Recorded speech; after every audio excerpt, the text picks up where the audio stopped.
जय हिंद दोस्तों। आज हम पॉलिटी का यानी कल मैंने एक इन्फॉर्मेशन दिया था कि अब हम एक कोई भी पूरे जीएस को पढ़ेंगे, स्टेप बाय थोड़ा सा सब्र करेंगे और पूरे जीएस को पढ़ेंगे। तो जीएस को हम सब्जेक्ट बाय सब्जेक्ट शुरू करने की बात किए थे। तो उसमें बोले थे कि एक सब्जेक्ट हम आर्ट्स से शुरू करेंगे और एक हम साइंस से। तो आज हम शुरू करते हैं आर्ट्स का एक पेपर पॉलिटी यानी राजनीति शास्त्र हम इसमें शुरू करेंगे। देखिए ये पॉलिटी का जो इतिहास है, हम ये जब पूरे भारत की बात करते हैं तो भारत पे जब अंग्रेजों का राज्य था तो उसके पहले बहुत से यूरोपीय जो था भारत पे राज्य किए थे। तो ये जो अंग्रेज थे, तो अंग्रेज जब स्वतंत्र हो, भारत हमारा स्वतंत्र हो रहा था, तो उसके पहले ही ये संविधान की प्रक्रिया शुरू हो गई थी। हमारे कितने भी क्रांतिकारी थे उस समय, महात्मा गांधी से लेकर जवाहरलाल नेहरू, सबका यही था कि हमको अपना राज्य चाहिए और हमारा अपना संविधान होना चाहिए। तो ये प्रक्रिया तो बहुत पहले से शुरू आ रही थी। तो हम इसको पढ़ेंगे, उसको कहां से शुरुआत हुआ, क्या रेगुलेटिंग एक्ट क्या क्या था, तो इसमें थोड़ा सा कंफ्यूजन होगा। हम समझेंगे कि यहाँ हम संविधान, जब भीमराव अंबेडकर जी 1900 आजाद जब मेरा भारत 47 में हो गया, तो ये एक संविधान निर्माण की प्रक्रिया, एक किताब लिखना शुरू किए यहाँ के अपना संविधान, यानी संविधान को हम कानून कहते हैं। तो देखिए कोई भी किताब होता है तो उसमें सबसे पहले आपको लेसन दिया रहता है। तो देखिए तीन चीज मिलेगा, मान के चलिए किताब है, कोई चीज का किताब है, तो इसमें सबसे पहले लेसन रहता है ना। तो लेसन को यहाँ पे संविधान में अनुसूची कहते हैं। तो हमारा संविधान में क्या है, अनुसूची। अनुसूची की संख्या 12, पहले 12 नहीं था। जब संविधान बना था तो उस समय उसकी संख्या 8 था और उसके बाद 4 गो संशोधन करके जोड़ा गया। तो अनुसूची के लेसन कै गो है, तो 12 गो है। उसको सबको क्या किया गया है, भाग बाय भाग, पार्ट बाय पार्ट बांटा गया है। जो किताब मेरा संविधान है उसको पार्ट बाय पार्ट बांटा गया है। तो उस पार्ट की संख्या कितना है, तो 22 है। कितना है, 22 है। और प्रत्येक, मान के चलिए, देखिए पहले लेसन रहेगा, तो लेसन की संख्या हम जान गए कि 12 है। उसको भाग बाय भाग बांटा गया और सब भाग को, ऐसा तो नहीं कि एक भाग में एक चीज लिखा रहेगा, बहुत सारा चीज लिखा रहता है। तो सब भाग में क्या किया रहता है, पॉइंट बाय पॉइंट जो नोट लिखा रहता है, जिसको अनुच्छेद कहते हैं, इंग्लिश में आर्टिकल कहते हैं। तो जहां जहां आर्टिकल बोलेंगे तो आपको समझना होगा कि आर्टिकल का अर्थ हो जाता है अनुच्छेद। तो उस आर्टिकल की संख्या 395 है। कितना है, 395। अब 395 में हम समझेंगे कि देखिए संशोधन करके अगर आज की डेट में संविधान की बात करेंगे तो 450 से अधिक हो गया है अनुच्छेद, लेकिन मेन कितना है, 395। एक में ही ए बी सी डी करके जोड़ा जाता है, लेकिन मेन कितना है, 395। तो हम अब भाग बाय भाग करके शुरुआत करते। देखिए अनुसूची भी आगे हमको पढ़ना है, लेसन है। अनुसूची को बस यही समझना है, लेसन है।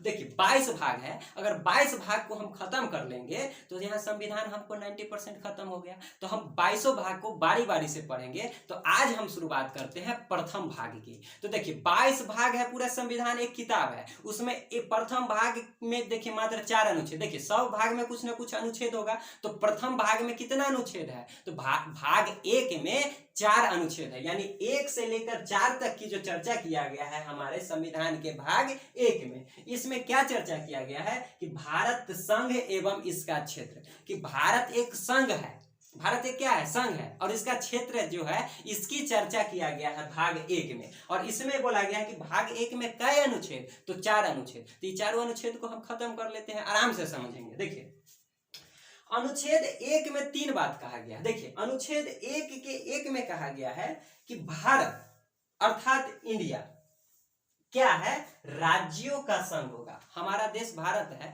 एक राज्य है, 28 गो राज्य है ना, केंद्र शासित प्रदेश है ना।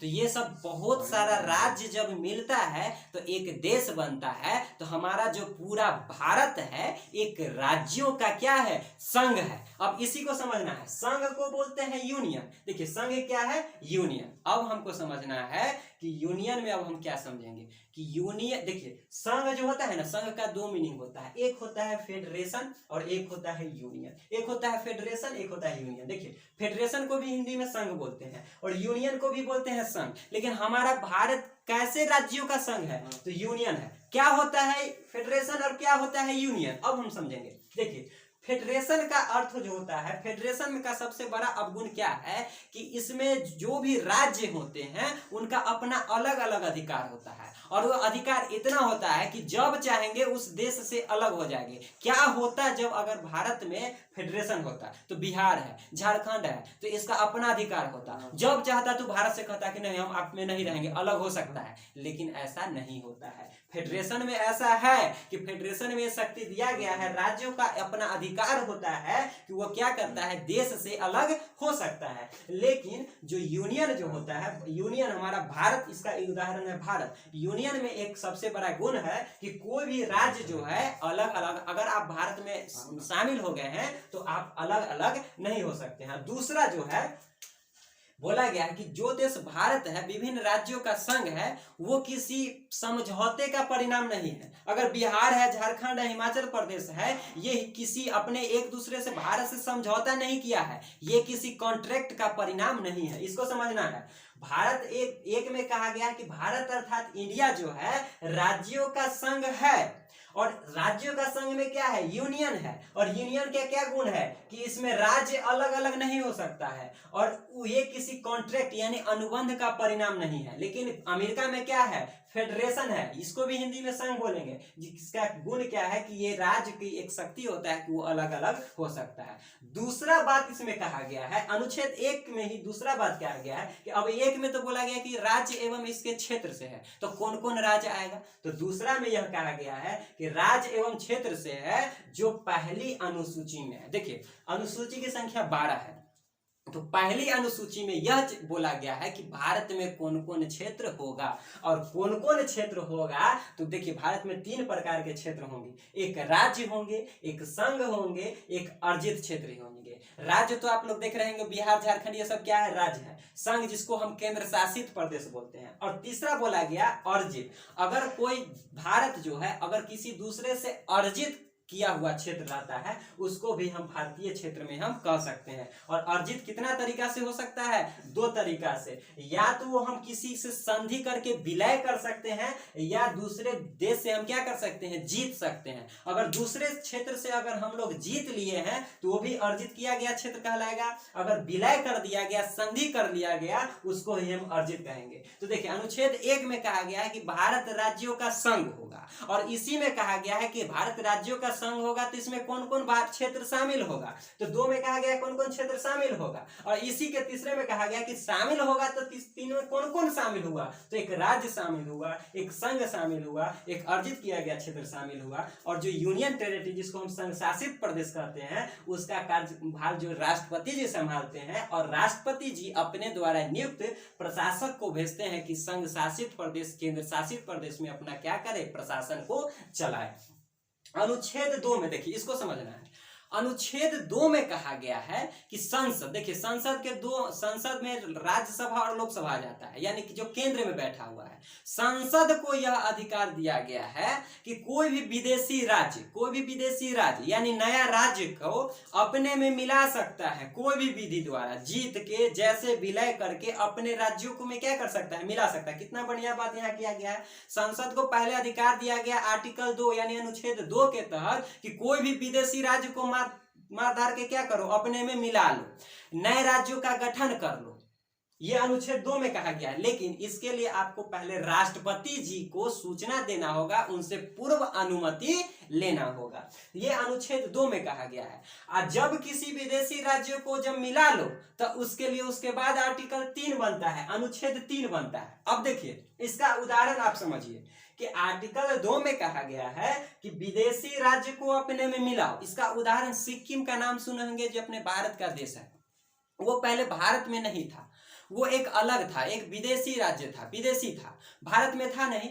तो क्या हुआ कि जब चाइना जो था, सिक्किम के बगल में पड़ जाता था तिब्बत, तो तिब्बत में क्या हुआ कि तिब्बत को अपने ऊपर कब्जा कर लिया चाइना, तो सिक्किम डर गया। उसके बाद सिक्किम भारत सरकार से बोला कि हम आप में मिलना चाहते हैं, तो भारत ने कहा कि ठीक है आप पहले मिलिए, आप पहले 1 साल तक जानिए कि भारत में आप मिलने लायक है कि नहीं, यहाँ का वातावरण आपके अनुकूल है कि नहीं।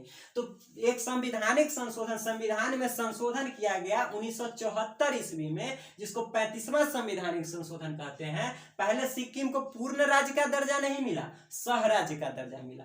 उसके बाद 1 साल बाद जब सिक्किम के लोग यहाँ रह लिए तब उनको पूर्ण राज्य का दर्जा दिया गया 1975 ईस्वी में। तो यही ना 2 में कहा गया था कि किसी विदेशी राज्यों को अपने में मिला लो। तो सिक्किम जो इसका उदाहरण है। कब? 1974 में सह राज्य बना और 1975 में पूर्ण राज्य बना। अब देखिए विदेशी राज्यों को तो मिला लिए, अब क्या कर सकते हैं? जब मिला लिए हैं तब उसको तोड़ताड़ कीजिए।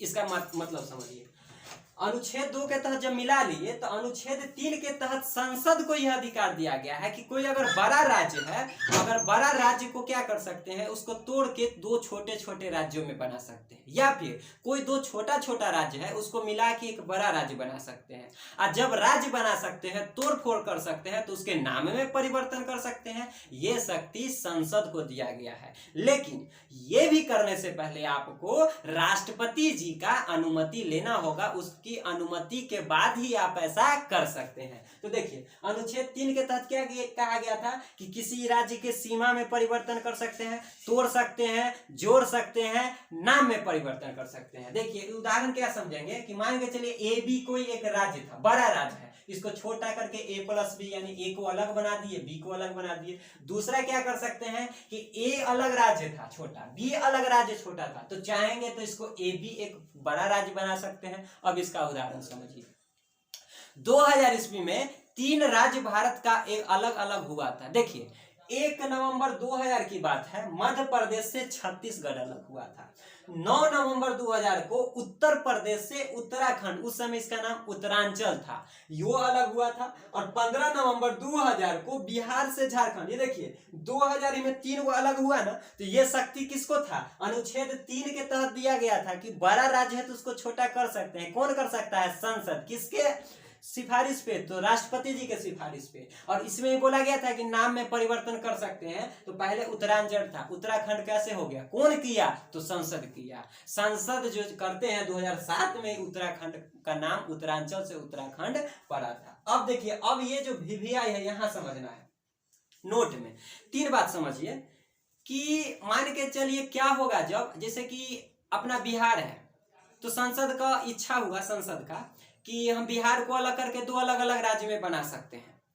तो संसद को यह अधिकार है कि तोड़ के 2 अलग अलग राज्य में बना सकता है। लेकिन अगर अलग अलग राज्य में बनाने से हमारे बिहार सरकार को, बिहार विधानमंडल को अगर कोई आपत्ति है, आपत्ति क्या हो गया? अगर सीमा में परिवर्तन कर सकते हैं उनके लिए, अगर यहाँ कुछ यहाँ का क्षेत्र प्रभावित होता है, नाम बदलने से प्रभावित, नाम बदलने से मान के चलिए बिहार का नाम हम रख देते हैं, किसी धर्म के नाम पे रख देते हैं, तो यहाँ तो एक धर्म के लोग नहीं है, अलग अलग धर्म के लोग हैं। अगर संसद का इच्छा होगा कि नहीं किसी धर्म के नाम पर यहाँ का नाम रख दिया राज्य, तो राज्य प्रभावित होगा कि नहीं, दंगा होगा कि नहीं? तो इसके लिए राष्ट्रपति जी को यह अधिकार है कि अब अगर आप किसी राज्य को तोड़ रहे हैं या उसके नाम में परिवर्तन कर रहे हैं या सीमा में परिवर्तन कर सकते हैं, तो आपसे राय जानने के लिए, आपसे विचार विमर्श जानने के लिए राष्ट्रपति जी आपके विधानमंडल में ये कानून को भेजेंगे कि आप अपना विचार दीजिए।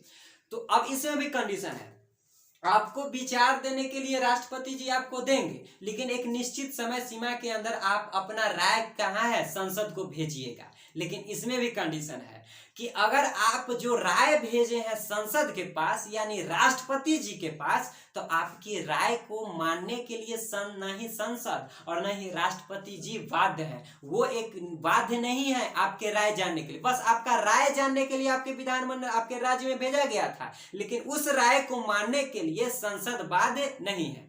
अब इसमें भी तीसरा बात क्या हो जाता है कि आपसे राय जानने के लिए एक बार तो आपके पास आ गया, उसके बाद संसद का यह इच्छा होगा कि थोड़ा सा और हम चेंजिंग करें, इस जो कानून आ रहा है तोड़ जोड़ करने में, नए राज्य बनाने में, नया नाम बदलने में, तो हम कुछ चेंजिंग करना चाहते हैं। तो अगर फिर संसद दोबारा चेंज करती है तो फिर आपसे राय जानने के लिए राष्ट्रपति जी आपके पास नहीं भेजेंगे। अगर बिहार को मान के चलिए 2 भाग में तोड़ा जा रहा था, बिहार और झारखंड के, वहां का क्षेत्र प्रभावित होता, तो राष्ट्रपति जी एक बार बिहार सरकार को भेजते कि आपकी राय क्या है, आप इस झारखंड को अलग किया जाए।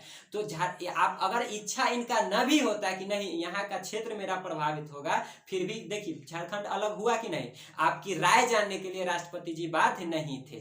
अगर उनके बाद भी अगर जब अलग हो रहा था तो अगर मान के चलिए थोड़ा और कानून में परिवर्तन वो लाना चाहते थे तो दोबारा आपके पास राय जानने के लिए राष्ट्रपति जी आपके पास नहीं भेजेंगे। ये चीज अनुच्छेद 3 में कहा गया था। अब समझिए, अब जो है अनुच्छेद 4, अनुच्छेद 4 कुछ नहीं है, जो परिवर्तन यानी अनुच्छेद 2 के तहत और अनुच्छेद 3 के तहत जो परिवर्तन होता है उसको संवैधानिक संशोधन यानी 368, देखिए संवैधानिक संशोधन की चर्चा भाग 20 में आर्टिकल 368 में किया गया है, तो कोई संवैधानिक संशोधन इसको नहीं माना जाएगा। देखिए अनुच्छेद 4 कुछ नहीं है कि जो परिवर्तन अनुच्छेद 2 में हो गया, जो परिवर्तन अनुच्छेद 3 में हो गया, तो दोनों में जो परिवर्तन हुआ उसको संवैधानिक संशोधन 368 के अधीन नहीं माना जाएगा, इसको एक मामूली सुधार माना जाएगा। क्यों? क्योंकि आपने पहले राष्ट्रपति जी से अनुमति लेकर ही अनुच्छेद 2 और अनुच्छेद 3 को लाया था, जिसको हम साधारण बहुमत कहते हैं। आगे हमको पढ़ना है। अब हम समझेंगे थोड़ा सा इतिहास। इतिहास क्या है कि स्वतंत्रता प्राप्ति के पहले यानी भारत जब मेरा आजाद नहीं हुआ था तो भारत में 2 प्रकार के क्षेत्र आपको देखने को मिलते थे। एक था ब्रिटिश भारत, ब्रिटिश भारत में 9 प्रांत आते थे, और एक था देसी रियासत। देखिए देसी रियासत की संख्या किसको कहते हैं कि जहां राजा महाराजा का शासन होता था। देसी रियासत किसको कहते हैं? जहां राजा महाराजा का शासन होता था। तो जब भारत मेरा आजाद नहीं हुआ था, तो भारत जब आजाद नहीं हुआ था, भारत में 2 तरह के क्षेत्र थे। एक था ब्रिटिश भारत जिसकी संख्या 9 थी, 9 प्रांत था, और दूसरा था देसी रियासत जिसकी संख्या 6 था। जब भारत अलग हो गया तो जो देसी रियासत जहां राजा महाराजा का शासन हुआ तो उसमें से लगभग 542 भारत में आ गया, और शेष जो बच गया पाकिस्तान में चला गया था। अब ये 542 में भी सरदार वल्लभ भाई पटेल का सबसे बड़ा योगदान है कि सारे देसी रियासत को बिना एक बूंद खून बहाए हुए एक करने वाले, इसलिए इनका नाम लौह पुरुष के नाम से जाना जाता है। देखिए जो जैसे माना सबको वैसे देसी रियासत राजा महाराजा को कुछ ना कुछ लोभ देके क्या कर लिए थे, मिला लिए थे। लेकिन 3 एक ऐसे राज्य थे वो थेथर थे, मिलना ही नहीं चाहते थे। एक का देखिए, एक था जूनागढ़, एक था हैदराबाद, एक था जम्मू कश्मीर। इसके लिए अलग अलग सेपरेट वीडियो बनाना होगा कि कैसे भारत में ये मिले थे। इनमें एक वीडियो हम जूनागढ़ के बारे में आपको बता चुके हैं। जो लोग जूनागढ़ के बारे में इतिहास जानना चाहते थे कि ये भारत में कैसे मिले, तो इनके लिए आपको मेरे चैनल के अंदर जूनागढ़ वाले वीडियो को क्या करना होगा, देखना होगा। बस मोटे तौर पे हमको यह समझना है कि जो जूनागढ़ जो था वहां का जो राजा थे वो मुस्लिम थे और वो पाकिस्तान में मिलना चाहते थे, लेकिन वहां की जनता पाकिस्तान में मिलना नहीं चाहते थे। तो वहां की जनता से मन को जानना, जिसको हम जनमत संग्रह करा के सरदार वल्लभ भाई पटेल ने जूनागढ़ को भारत में मिलाया था। दूसरा था हैदराबाद। हैदराबाद में भी निजाम चाहते थे कि हम पाकिस्तान में मिल जाए, तो वहां सैन्य कार्यवाही करके वहां सरदार वल्लभ भाई पटेल ने क्या किए थे कि अपना सेना को, जिसको ऑपरेशन नाम दिए थे, उस ऑपरेशन का नाम था मार्क पोलो। क्या ऑपरेशन पोलो के तहत हैदराबाद को भारत में मिला लिए थे। तो जूनागढ़ और हैदराबाद ये दोनों पाकिस्तान में मिलना चाहते थे। इसका एक अलग सेपरेट वीडियो बनाएंगे जिसमें जूनागढ़ का बना चुके हैं। और तीसरा था जम्मू कश्मीर। जब भारत देखिए आजाद हो रहा था तो लॉर्ड माउंटबेटन ने 2 कंडीशन भारत सभी राजा महाराजा को दिया था।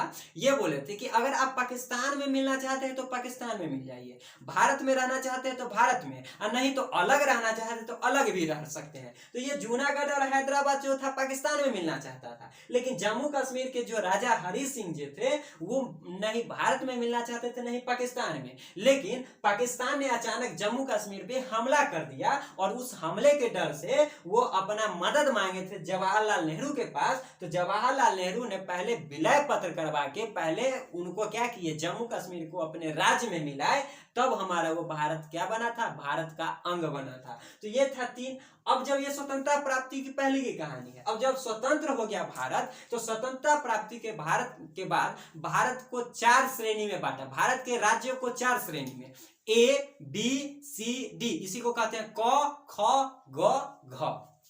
देखिए ए श्रेणी में क्या किया गया था, 9 गो ब्रिटिश प्रांत, वैसे प्रांत जो ब्रिटिश यानी अंग्रेज के अधीन थे, उनकी संख्या 9 था, और 216 था राजा महाराजा यानी देसी रियासत। देखिए, तो ए श्रेणी के राज्य में कितना था, 9 ब्रिटिश प्रांत था, 216 क्या था, देसी रियासत था। बी श्रेणी के राज्य में क्या था, 275 देसी रियासत था, और साथ ही साथ छोटे छोटे क्या थे, ब्रिटिश प्रांत थे। सी श्रेणी के राज्य में 61 देसी रियासत था, और डी श्रेणी के राज्य में, जो आज का अंडमान निकोबार द्वीप समूह देख रहे हैं, उसको डी श्रेणी के राज्य में रखा गया, और साथ ही साथ वैसा क्षेत्र जो भारत ने अर्जित किया है उसको डी श्रेणी के राज्य में रखा गया था। अभी हम समझे कि 9 गो 275 61। अब आगे समझेंगे कि 9 गो ब्रिटिश प्रांत में कौन कौन था। अब ये वीडियो लंबा हो जाएगा, इसलिए इस वीडियो में बताना संभव नहीं है। अगले वाले वीडियो में हम लोग समझेंगे। आज के तौर पे तो हम 1 से लेकर 4 तक सब बता दिए हैं, अनुच्छेद बेसिस पे समझेंगे। अब समझेंगे इतिहास के आज के डेट में जो भारत में 28 राज्य और 8 केंद्र शासित प्रदेश जो देख रहे हैं, ये कैसे बना, इसके लिए कौन कौन समितियां गठित हुई थी, और क्या क्या इस कानून की प्रक्रिया के बाद भारत में मिलाया गया था। तो इसको हम अगले वाले वीडियो में समझेंगे। अगले वाले वीडियो में समझने के बाद हम देखिए, अब जो है थोड़ा सा आपको हम मैप के माध्यम से दिखा देते हैं। तीन गो देसी रियासत के हम बोले थे कि जूनागढ़, हैदराबाद और जम्मू कश्मीर, ये नहीं मिला था। तो देखिए, जूनागढ़ जो आज के डेट में देख रहे हैं गुजरात, देखिए गुजरात है, तो गुजरात का यहाँ वाला प्रांत था जूनागढ़। ये जूनागढ़ जो चाहता था कि पाकिस्तान में मिलने के लिए, यहाँ के राजा ने पाकिस्तान पे मिल भी गया था, लेकिन मिलने के बाद ये जो है यहाँ का जो राजा था वो पाकिस्तान में भाग गया था। वो जूनागढ़ वाले वीडियो में मैंने समझा दिया। देखिए, जूनागढ़ यहाँ था, हैदराबाद यहाँ, देखिए दोनों का सोच देखिए, पाकिस्तान यहाँ, और ये चाहते थे कि हम पाकिस्तान मिल जाए। हैदराबाद यहाँ है, और यहाँ के निजाम भी चाहते थे कि हम यहाँ पाकिस्तान में मिल जाए। तो ये था हैदराबाद, ये था जूनागढ़, और एक था ये जिसको बोलते हैं जम्मू कश्मीर। ये जम्मू कश्मीर नहीं पाकिस्तान में मिलना चाहता था, नहीं हैदराबाद में। तो ये जम्मू कश्मीर जो था, ये विलय पत्र पर साइन करके, जब पाकिस्तान इसके ऊपर आक्रमण कर दिया तो विलय पत्र पर साइन करके भारत में मिलाया गया था। अब हम समझेंगे कि जब भारत में संविधान बना था तो कितने राज्य थे, 14 राज्य और 8 केंद्र शासित प्रदेश। अब समझेंगे अगले वाले वीडियो में कि कौन कब बना, क्या क्या प्रक्रिया हुई, कौन कौन समिति गठित हुई थी। उसके बाद जो है कल के वाले वीडियो के बाद मेरा पहला चैप्टर यानी भाग 1 जो है लगभग समाप्त हो जाएगा। उसके बाद बचेगा भाग 21 तक, जिसको बारी बारी एक सीरीज के तौर पर पूरे सप्ताह चलाएंगे, और बारी बारी से पूरे होल जीएस को हम बिल्कुल फ्री आपको पढ़ाएंगे। तो समय दर समय हर एक सब्जेक्ट को आने के बाद हर एक सब्जेक्ट को हम शुरू करेंगे। अब उसके बाद हम साइंस शुरू करेंगे, आर्ट्स में भी कोई शुरू करेंगे। तो दोस्तों, हम उम्मीद करते हैं कि अगर वीडियो अच्छा लगा है तो ज़्यादा से ज़्यादा इस चीज़ को आप शेयर कीजिए, सब्सक्राइब कीजिए, पसंद आता है तब लाइक कीजिए। क्योंकि अगर आपकी इच्छा है कि अगर आप लोग स्टडी करते हैं, अध्ययन करते हैं, रियल मायने में आप सही ढंग से कोई चीज़ आपकी इच्छा है, लक्ष्य को पाने के लिए अगर आप स्टडी करते हैं तो हमसे जुड़े रहिए। हम भी मेहनत करेंगे, आपको भी मेहनत करवाएंगे। अगर दोस्तों, अगर इस वीडियो को आप क्या कर सकते हैं कि आप स्क्रीनशॉट लेना चाहते हैं तो आप स्क्रीनशॉट इसका ले सकते हैं। और सब लोग जो है हमारा, आप इसका एक स्क्रीनशॉट ले सकते हैं। उसके बाद एक नोट्स बनाइएगा, और ताकि नोट्स बनाने के बाद याद करने में सहूलियत होगा। तो दोस्तों, इसके साथ हम विदा लेते हैं। धन्यवाद।